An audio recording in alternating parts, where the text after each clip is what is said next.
believe that you're capable of change?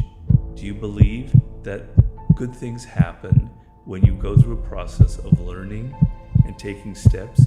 Do you believe that you can actually get out of your patterns? What stands between us and where we want to go? It's always the story we tell ourselves on why we can't achieve that.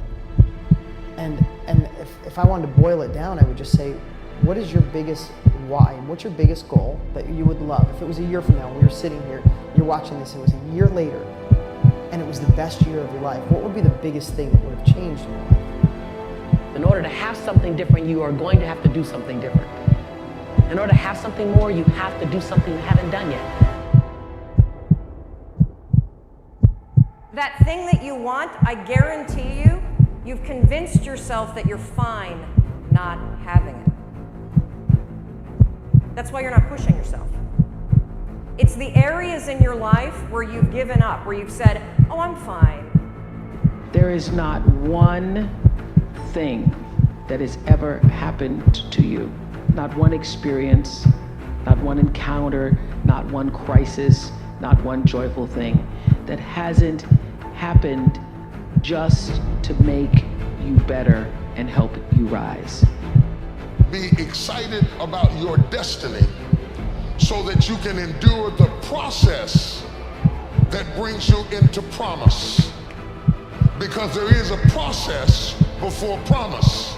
And if you don't have at least a vision of the promise, the process will discourage you.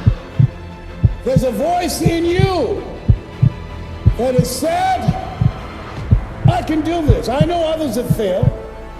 You have to lose your fear of failure. Failure is a part of the process. People who never fail, never try. You have to fail. You got to get it wrong to get it right. You learn nothing from winning. You only learn from your failures. I hate plan B. Every thought that you put into plan B, you're taking away now that thought and that energy from plan A. My number one competition is me. It's always you versus you. You gotta be the one to get up every morning, be disciplined, put in the consistent daily hard work, because that gains success. No coach, no trainer, no mentor, no boss can do it. You versus you.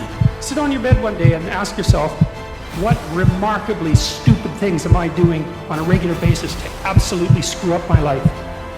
What would happen if you consulted yourself about the best possible outcome for you? I just beat me. This ain't about nobody else. I don't give a fuck about nobody else. I just beat me.